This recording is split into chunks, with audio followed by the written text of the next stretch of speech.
Hello, everyone, and welcome to today's presentation. I'm excited to have you here as we explore the fascinating topic of grading of hadiths. This is the first slide, which is our cover slide, so I just want to briefly introduce what we'll be discussing.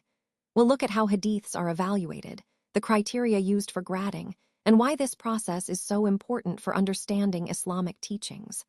I'm looking forward to sharing this knowledge with you, so let's get started.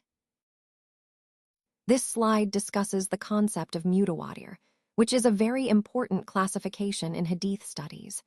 It refers to reports transmitted by a large number of narrators whose agreement on a lie is simply inconceivable at every level of the isnad, from start to finish. This high level of consensus gives the hadith a special status. Most scholars agree that a mutawatir hadith holds an authority equal to that of the Quran itself. This means it creates yaqeen, or certainty, and the knowledge derived from it is as reliable as what we gain through our senses. In fact, scholars consider any hadith transmitted by tawatur, meaning through continuous, unbroken chains, whose narrators based their reports on direct, clear perception without rationalization, to be certain and trustworthy. Mutawatir can further be divided into two types. The first is mutawatir bil lafz, which means the wording is exactly the same across all narrations.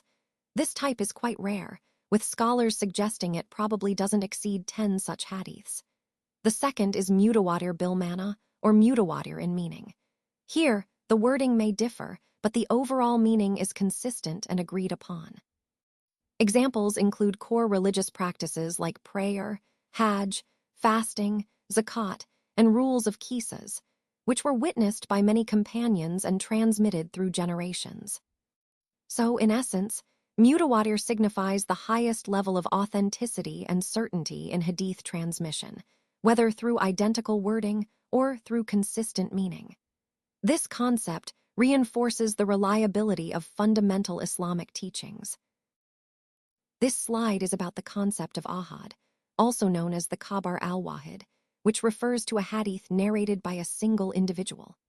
It's important to understand that in this context, the number of narrators at any level of the isnad does not come close to the minimum required for a mutawatir hadith. Most scholars believe that ahad does not generally provide certain or accurate knowledge unless it is supported by additional evidence or circumstances. However, the majority of jurists agree that ahad can still establish a rule of law, provided that it's narrated by a reliable narrator and the content does not contradict reason. Many scholars hold that ahad may produce what is called zan, which is speculative knowledge, and acting upon such a hadith is considered preferable, but not obligatory. Interestingly, the majority of scholars from the four schools of law maintain that acting upon ahad is actually obligatory, even if it doesn't amount to positive knowledge. Regarding its use as evidence, Abu Zara, an Egyptian jurist, argued that most scholars believe ahad should not be relied upon as the basis for belief or aqidah. Nevertheless, the texts of the Quran and Sunnah, along with the practices of the companions and the sayings of scholars, clearly demonstrate the importance of accepting ahad hadith in all religious matters, whether legal or doctrinal. So, in summary, while ahad may not always provide absolute certainty, it still plays a crucial role in shaping Islamic law and belief, especially when supported by other evidence. Today, I want to talk to you about the concept of mashhur, which is a well-known hadith. As the slide indicates, a key point is that a hadith is considered mashhur when it has been transmitted by at least 3 or more transmitters at every level of its chain. This makes it more widely known than a simple ahad report. The important detail here is that mashhur hadiths are originally reported by one or more companions, but then become well-known through widespread transmission. This spreading typically occurred during the first or second generations after the Prophet's death, during the time of the companions and successors. This early dissemination is crucial because it lends the hadith its well-known status. Now, regarding the value of mashhur, different scholars have different views. For Abu Hanifa and his followers, mashhur hadith imparts positive certainty, or yaqeen, but it's considered less certain than mutawatir hadiths. On the other hand, most other jurists view mashhur as a category of ahad, which means it provides only speculative knowledge, or zan. Another important point is that, according to the Hanafis, acting on a mashhur hadith is obligatory. However, if someone denies it, that does not amount to disbelief, which highlights the nuanced approach within Islamic jurisprudence regarding well-known reports. So, in summary, mashhur hadiths hold a significant place in our tradition. They are well-known, widely transmitted, and carry a degree of certainty, but their evidential weight varies among scholars. This understanding helps us appreciate how knowledge and certainty are developed and valued in our Islamic teachings. Certainly, here is the narration script for slide 5. In this slide, I want to emphasize the importance of having at least 2 transmitters at every level of narration. This ensures reliability and accuracy in the transmission of hadiths. Interestingly, some scholars did not clearly distinguish between mashhur and aziz narrations, which can sometimes lead to confusion. Furthermore, scholars generally didn't focus on compiling aziz narrations into dedicated works. The main reason for this is that there was often no significant benefit in doing so, perhaps because aziz narrations are quite rare and might not add much value in broader collections. When we talk about aziz, we're referring to those narrations that are strong but rare, meaning they are well authenticated but not frequently transmitted. Understanding these nuances helps us better grasp the classification and significance of different narrations in our study of hadith. Overall, recognizing these distinctions and the reasons behind scholars' choices helps us appreciate the depth and complexity involved in preserving authentic traditions. Today, let's explore the concept of gharib, which means strange in Arabic, and how it relates to hadith classification. In the context of isnad, or the chain of narration, we look at cases where there is only a single transmitter at any point in the isnad after the companion or narrator. We categorize these into 2 main types, gharib mutlaq and gharib nisbi. Starting with gharib mutlaq, also known as fard mutlaq, this refers to a hadith where the single narrator is at the very beginning of the chain, meaning the hadith is narrated by just one companion directly from the Prophet, peace be upon him. For example, there's that well-known hadith of Umar ibn al-Khattab, where he quotes the Messenger of Allah saying, "Indeed, deeds are judged according to their intentions." This is an example of gharib mutlaq because the chain begins with a single person, Umar, who directly heard from the Prophet. Moving on to gharib nisbi, which means relatively single.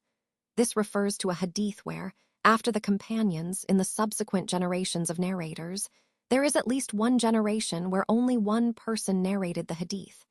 So more than one companion might have narrated it, but at some point, in the chain of narrators, it narrows down to a single individual. This category can be applied for various reasons. For instance, if a single narrator in a certain generation is graded as thiqa, or reliable, the hadith might be classified as gharib nisbi. Or, sometimes, scholars specify that a particular hadith is narrated solely by one person from a specific town or region, like the people of Makkah or Syria, indicating that the chain is unique to that area. Furthermore, there are cases where narrations are transmitted by people from one area, like Makkah, through a single narrator, to another area, like Syria. The most notable text on gharib hadiths is the work of Imam ad-Daraqutni called Gharoib Malik, which delves deeply into these classifications. In summary, understanding these categories helps us grasp the nuances in hadith transmission and their reliability. It highlights how the chain of narration and the number of narrators impact the authenticity and classification of each hadith. Let's take a closer look at the classification of hadith based on the number of narrators. Starting with mutawatir, this type involves a large number of narrators at each stage of the chain, making it almost impossible for it to be fabricated. It can be classified further into mutawatir by words, where the narration is identical in wording, and mutawatir by meanings, where the content is consistent but the wording might differ. Then we have ahad, which means that the narrators do not reach the level of mutawatir. This category includes hadith where only a few narrators transmit the message, and thus, it's considered less certain compared to mutawatir. Moving on to mashur, this refers to hadith narrated by 3 or more narrators at each stage. It's quite common and widely accepted, but it's not as certain as mutawatir. Next, aziz, which involves at least 2 narrators in each generation of the chain. This means that at every link, there are 2 sources, adding a level of reliability but still not reaching the certainty of mutawatir. Finally, gharib, which is the most delicate category. It involves a single narrator at any point in the isnad after the companion, either throughout the entire chain or at any stage. This makes the hadith less reliable due to the limited number of narrators, increasing the chance of error or fabrication. Understanding these classifications helps us gauge the strength and reliability of different hadiths. It's a crucial part of our broader effort to evaluate and understand Islamic teachings authentically. Today, I will explain how hadiths are graded into 2 main categories: accepted or makbul and rejected or mardud. The accepted hadiths are further divided into 2 groups: sahih, which are considered authentic, and hasan, which are deemed agreeable or acceptable. Both of these groups, sahih and hasan, are then subdivided into 2 specific categories. The first is when the hadith is authentic on its own, which we call sahih li datihi. The second is when the hadith's authenticity is confirmed due to the presence of other supporting hadiths, known as sahih li ghairihi. Similarly, for hasan hadiths, we have hasan li datihi, meaning it's agreeable on its own, and hasan li ghairihi, which is agreeable because of the existence of other supporting hadiths. Understanding these gradings helps us see how scholars assess the reliability of hadiths, which is crucial for preserving the integrity of the teachings and ensuring we rely on authentic sources in our practice. Today, I want to talk about the classification of hadith, which is crucial in understanding their authenticity. First, let's look at the concept of a false chain. A false chain means that the chain of narrators has not actually heard the hadith from those they claim to report from. This results in a text that does not align with the Quran or Sunnah, making it unreliable.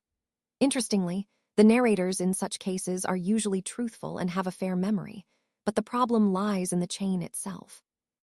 On the other hand, a connected chain indicates that the narrators have indeed heard the hadith from those before them. These narrators tend to have good memories and have recorded what was said, and ideally, they should have met each other to ensure authenticity. However, some narrators lack accuracy or have bad memories, which affects the strength of the hadith. Often, these narrators have not met those they claim to report from, meaning their reports cannot be used as proof for Islamic law. Finally, there's the classification of fabricated hadith, known as madu. These are intentionally invented and are not based on authentic sources. Recognizing these classifications helps us differentiate between authentic and weak or false hadith, which is essential in preserving the integrity of Islamic teachings. Let's take a closer look at the classification of hadiths. On this slide, we see a table that compares 4 types: sahih, hasan, daif, and madu. Starting with sahih, we see that it requires a continuous chain of isnad, meaning the chain of narrators must be unbroken. Additionally, this chain should not contradict other hadiths with higher authenticity, and there should be no hidden defects. The narrators must be truthful, reliable, and possess good memory. They should have met the people they are reporting from, ensuring direct transmission. Moving to hasan, many of the criteria are similar to sahih. It also requires a continuous chain, no contradictions with higher numbered hadiths, truthful narrators, and good memory. The main difference is that the narrators might be slightly less reliable or have slightly weaker memory, but still trustworthy enough for the hadith to be considered acceptable. Now, daif, or weak hadith, is different. Its chain may be broken or contain unreliable narrators. It should not contradict authentic hadith, but it might have hidden defects or involve narrators with weak or even falsified memories. Sometimes, the narrators haven't met those they report from, or they haven't heard the hadith directly at all. Finally, madu, or fabricated hadith, goes against authentic sources like the Quran or other authentic hadiths. It may have obvious or hidden defects, and the narrators are often liars.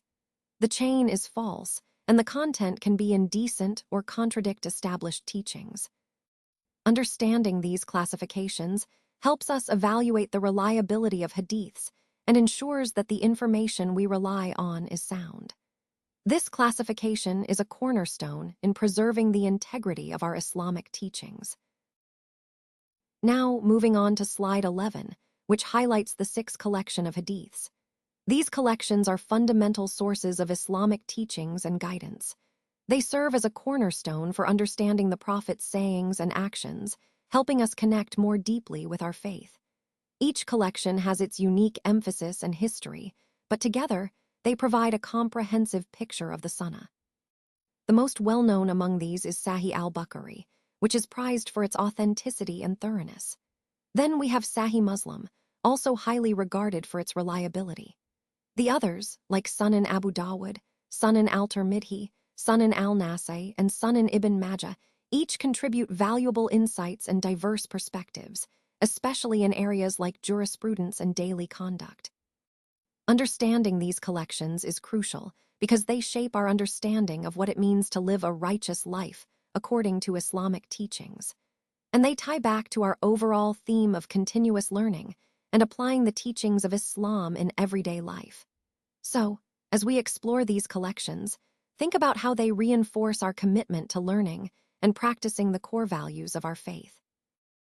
Thank you for joining me throughout this presentation. On this final slide, I want to acknowledge the key sources that support the information we've discussed today. These are some of the most respected collections in Islamic tradition, including Sunan Ibn Majah, Sunan an-Nasai, Sunan at-Tirmidhi, Sunan Abu Dawud, as well as the 2 most prominent hadith collections, Muslim and Bukhari. Recognizing these sources highlights the depth of scholarship and authenticity behind the teachings we've explored. Remember, understanding these references is essential for a comprehensive grasp of the subject matter, and they connect directly to our overall theme of continuous learning and spiritual growth. Thank you again for your attention, and I encourage you to delve deeper into these texts for further knowledge.